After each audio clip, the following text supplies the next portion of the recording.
दोस्तों, spy agents की कहानियां तो आपने कई सुनी होंगी, जहां कुछ लोग देश प्रेम के लिए स्पाई एजेंसीज की तरफ से काम करते हैं, लेकिन बाद में पकड़े जाते हैं। लेकिन अगर आपने ध्यान दिया हो तो इनमें से कोई भी स्पाई एजेंट कोई बड़ा ऑफिसर नहीं होता, क्योंकि बड़े ऑफिसर्स ऐसे कामों के लिए अपने नीचे लोग हायर करते हैं ताकि वो सिर्फ उन्हें कंट्रोल करें और बात कभी उनके खुद के सर पर ना आए।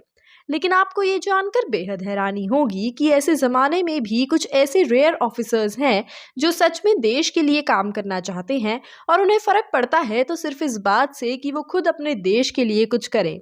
वो किसी को भी अपने नीचे हायर नहीं करना चाहते। आज आपके सामने लेकर आए हैं एक ऐसे ही शख्स की कहानी, जिसने एक आईपीएस ऑफिसर होने के बावजूद भी खुद के सर पर इतनी बड़ी मुसीबत ली, जबकि वो आसानी से किसी और को अपनी जगह रख सकता था। कहानी है अजीत की। अजीत बचपन से ही बेहद दिमागदार था और वो अपने देश के लिए कुछ बड़ा करना चाहता था। उसके पिता का सपना था कि वो बड़े होकर मिलिट्री में भर्ती हो और अपने देश के जवानों की तरह बॉर्डर पर खड़ा हो। लेकिन अजीत के मन में कुछ बड़ा ही था। उसने आर्मी के पेपर ना देते हुए खुद के लिए आईपीएस ऑफिसर बनने का करियर चुना। उसने बहुत ही ईमानदारी से पूरा साल लगकर आईपीएस की पढ़ाई की और सभी परीक्षाएं भी पास की। आईपीएस बनने के बाद अजीत को कई जगह भेजा गया, कभी कश्मीर, कभी दिल्ली, तो कभी कर्नाटका। हर जगह अजीत अपना काम बेहद ईमानदारी से निभाता था, लेकिन उसे कभी भी देश के लिए कुछ बड़ा करने का मौका नहीं मिलता था, जिसका उसे खूब मलाल था।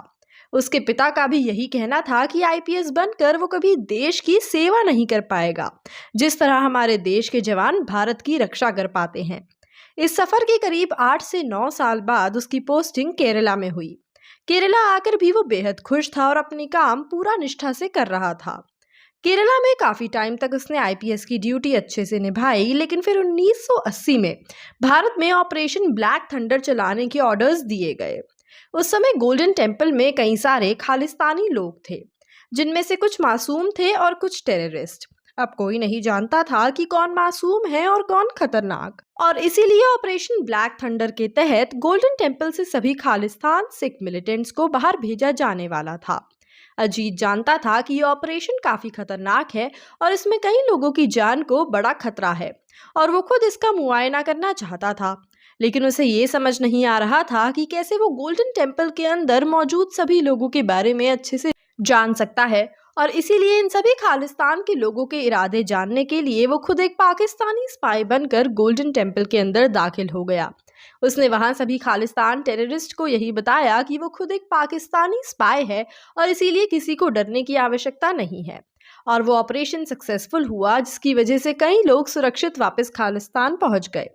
लेकिन हैरानी की बात यह थी कि पाकिस्तान सरकार को पता चल गया कि किसी ने पाकिस्तानी स्पाई होने का दावा किया है और उसे पकड़ लिया, जिसके बाद अजीत को 7 साल पाकिस्तान की जेल में सजा काटनी पड़ी, क्योंकि उसने एक मुस्लिम पाकिस्तानी होने का झूठ बोला। जेल में अजीत के साथ काफी बुरा व्यवहार होता था, क्योंकि वो एक हिंदुस्तानी था और इसीलिए उसे बाकी कैदियों से भी बुरा ट्रीटमेंट मिलता था। कई दिनों तक उसे भूखा प्यासा रहना पड़ता था और उससे कई तरह के काम भी कराए जाते थे। अजीत बताता है कि आज भी उसके पास पाकिस्तान की जेल से अपनी कुछ तस्वीरें हैं, जिसमें उसके हाथ और उसकी आज़ादी दोनों को कैद कर लिया गया है, जबकि उसने कोई जुर्म भी नहीं किया था। लेकिन पाकिस्तान की गवर्नमेंट के हिसाब से पाकिस्तान का नाम लेकर अपनी आइडेंटिटी बदलना बहुत गलत है। करीब 7 साल बाद जब वो भारत वापस आया, तब उसका स्वागत खूब जोर शोर से किया गया और उसे भारत का second highest civilian gallantry award Kirti Chakra सम्मानित किया गया। उसके बाद अजीत ने करीब और 2 सालों तक अपनी आईपीएस ऑफिसर की ड्यूटी निभाई, लेकिन फिर रिटायर होने के बाद उसने कोई काम नहीं किया, और तकरीबन 6 साल बाद उसे नेशनल सिक्योरिटी काउंसिल की तरफ से ऑफर आया और उसे एक एडवाइजर की पोजीशन ऑफर की गई। नेशनल सिक्योरिटी काउंसिल का कहना था कि अगर अजीत उनका एडवाइजर नहीं बना तो ये देश के लिए बड़े दुख की बात होगी, क्योंकि हमारे देश के सिक्योरिटी काउंसिल को अजीत जैसे ही एक ब्राइट और ईमानदार ऑफिसर की ज़रूरत है। और इसीलिए अजीत ने भी ये ऑफर एक्सेप्ट कर लिया और वहाँ भी खूब तरक्की की। अजीत ने एडवाइज़र बनने के बाद हमारे देश के सिक्योरिटी काउंसिल में अच्छे के लिए कई बदलाव किए, जिससे भारत सरकार बेहद खुश हुई और उसने सब लोगों को वहाँ काफ़ी अच्छे से मैनेज किया, और आज तक अजीत एक नेशनल सिक्योरिटी ऑफिसर की तरह ही काम करता है।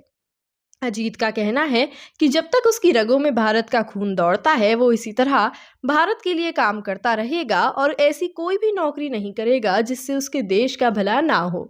उसका मानना है कि उसका जन्म अपने देश भारत के लिए ही हुआ है और वो इस जन्म को वेस्ट नहीं जाने देगा। अजीत की बीवी और बच्चे भी उस पर खूब गर्व महसूस करते हैं और उसके बच्चे भी उसी की तरह बड़े होकर देश के लिए कुछ बड़ा करना चाहते हैं। तो दोस्तों, इस तरह एक बड़े आईपीएस ऑफिसर ने लोगों की जान बचाने के लिए खुद की परवाह किए बिना पाकिस्तान की जेल में 7 साल काटे। और अजीत का ये भी कहना है कि उसे आज भी कोई रिग्रेट नहीं है, बल्कि वो बेहद खुश है कि वो अपने देश के काम आ पाया। तो दोस्तों, आपको आईपीएस अजीत की ये कहानी कैसी लगी? हमें कमेंट सेक्शन में ज़रूर बताइएगा। दोस्तों, जल्द ही सलमान खान की रिलीज होने वाली फिल्म टाइगर पार्ट 3 भी इसी तरह स्पाई एजेंट्स की कहानी पर आधारित होने वाली है और इसीलिए इस बात की बड़ी पॉसिबिलिटी है कि इस बार भी सलमान और कैटरीना की फिल्म इसी कहानी पर आधारित हो। दोस्तों, आज के लिए इतना ही। आपको टाइगर फ्रेंचाइज का कौन सा पार्ट सबसे ज़्यादा पसंद है? हमें कमेंट सेक्शन में ज़रूर बताइएगा। ऐसी ही और इंटरेस्टिंग अपडेट्स और दिलचस्प कहानियों के लिए जुड़े रहिए हमारे साथ और सब्सक्राइब करें हमारे चैनल बॉलीग्राज स्टूडियोज़ को।